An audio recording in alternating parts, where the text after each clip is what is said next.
च को हम बनाते हैं तिरछी रेखा ऊपर से नीचे और हल्की। छ को हम बनाते हैं ऊपर से नीचे और इसको बीच से हम काट देते हैं। और ज को हम बनाते हैं गाढ़ी रेखा से और झ को बनाते हम गाढ़ी रेखा से और इसको बीच से हम काट देते हैं। क ख ग घ के बारे में मैंने आपको बताया, च छ ज झ के बारे में मैंने आपको बताया। इसके बाद हमारा आता है ट। ट को हम ऊपर से नीचे और सीधा बनाते हैं और ये हमारी हल्की रेखा होती है। और ठ को हम ऊपर से नीचे बनाते हैं और इसको हम बीच से काट देते हैं। और ड को हम ऊपर से नीचे सीधा बिल्कुल और इसको गाढ़ा कर देते हैं। और ढ को हम बिल्कुल ऊपर से नीचे सीधा और गाढ़ा करके इसको बीच से काट देते हैं। कवर्ग वाली जो हमारी लाइन है इसे हम कवर्ग बोलते हैं। च वाली हमारी लाइन है उसको हम चवर्ग बोलते हैं। ट वाली हमारी लाइन को हम टवर्ग बोलते हैं। और इसके बाद आता है हमारा त। त को हम दो प्रकार से बनाते हैं, ऊपर से नीचे दाईं साइड से और बाईं साइड से, और इसको बनाते हैं हम हल्का। थ को भी हम दोनों साइड से बनाते हैं, दाएं और बाएं, और थ भी इसी प्रकार बनता है पर इसको हम बीच से काट देते हैं।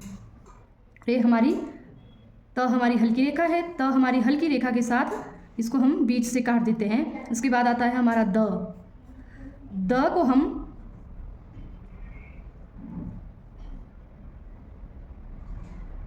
गाढ़ी रेखा के साथ बनाते हैं और ये भी दाएं से बाएं दोनों तरफ बन जाता है। और इसके बाद आता है हमारा ध। ध गाढ़ा होने के साथ साथ बीच से कटा हुआ होता है। और उसके बाद आता है हमारा प वाली लाइन। तो प को हम ऊपर से नीचे की तरफ बनाते हैं। ये हमारी आड़ी रेखा होती है और ये ऊपर वाली हमारी वक्र रेखा है। जो हमारी त वाली लाइन है ये हमारी वक्र रेखा है और प वाली हमारी रेखा आड़ी रेखा है। प हम तिरछी रेखा लगाते हैं और ये हल्का बनता है। फ को हम ऊपर से नीचे की तरफ हल्की लाइन लगाते हैं और इसको बीच से काट देते हैं। और इसी के साथ ब हम डार्क रेखा से बनाते हैं ऊपर से नीचे और तिरछी रेखा होती है।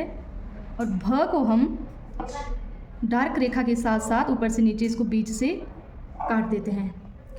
इसी प्रकार इसके बाद हमारा स आ गया। स को भी हम दो तरीके से बनाते हैं, दाएं से बाएं, बाएं से दाएं। उसके बाद हमारा य आ जाता है। य को हम नीचे से ऊपर की ओर बनाते हैं।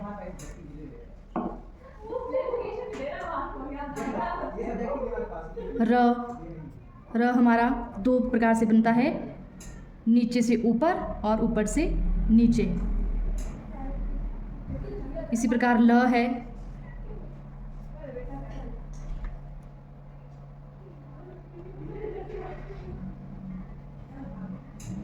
र हमारा नीचे से ऊपर की तरफ बनता है।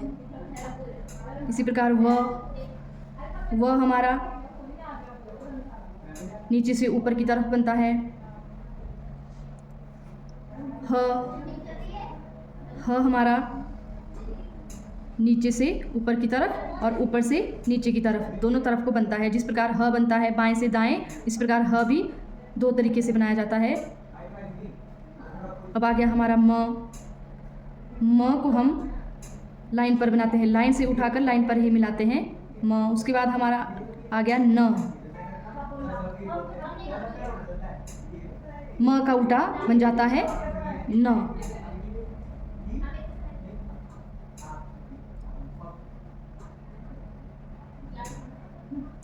अब आ जाता है हमारा ड़। ड़ जिस प्रकार हमने ऊपर र बनाया था उसी प्रकार हमारा ड़ भी बनता है और इसको हम बीच से काट देते हैं।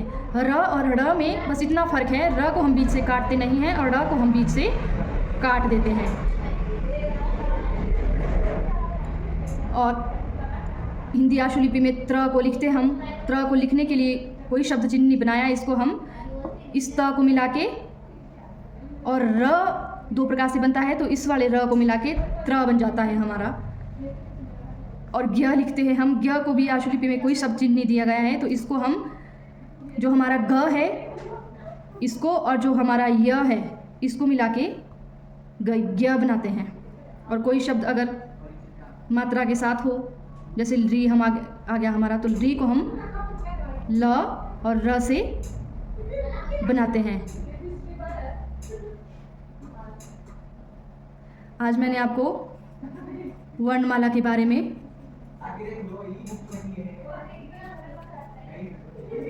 बताया, जो हमारे क से लेकर री तक हमने आपको बताया है। इसमें ये सारे शब्द चिन्ह हैं। क को हम लाइन पर सीधी रेखा लगाते हैं, ख को हम लाइन पर सीधी रेखा बीच से हल्का काट देते हैं, ग को हम गाढ़ी रेखा के साथ लाइन पर बनाते हैं, और घ को हम गाढ़ी रेखा के साथ बीच से काटते हैं, हमारा कवर्ग बन जाता है। और उसके बाद आता है हमारा च। च को हम तिरछी रेखा बनाते हैं, छ को हम तिरछी रेखा बनाते हैं पर इसको बीच से हल्का काट देते हैं। इसी प्रकार ज हमारा गाढ़ी रेखा के साथ बनता है और झ हमारा गाढ़ी रेखा के साथ बीच से काट दिया जाता है। क वाली लाइन को हम कवर्ग बोलते हैं और च वाली लाइन को हम चवर्ग बोलते हैं। उसके बाद हमारा ट आ जाता है। ट को हम ऊपर से नीचे बिल्कुल सीधा बनाते हैं, जो कि 90 डिग्री का कोण बनाता है। ठ को हम ट की तरह बनाते हैं सीधा बिल्कुल, पर इसको हल्का बीच से काटते हैं। ढ को हम बिल्कुल गाढ़ा करके बनाते हैं और ढ को हम बिल्कुल गाढ़ा करके बीच से काट देते हैं, ये टवर्ग है। त को हमने बताया 2 प्रकार से बनता है, दाएं से बाएं और बाएं से दाएं, और हल्की रेखा से बनाया जाता है। थ हमारा भी दाएं से बाएं बनता है, दोनों तरफ से बनता है और इसको हल्की रेखा के साथ काट दिया जाता है। और द को गाढ़ी रेखा के साथ बनाया जाता है, जो दोनों तरफ से बनता है दाएं से बाएं। और ध भी हमारा दोनों तरफ से बनता है, बाएं से भी और दाएं से भी, और इसको और गाढ़ा बनता है, और गाढ़ा होने के साथ साथ हम इसको बीच से काट देते हैं। धन्यवाद।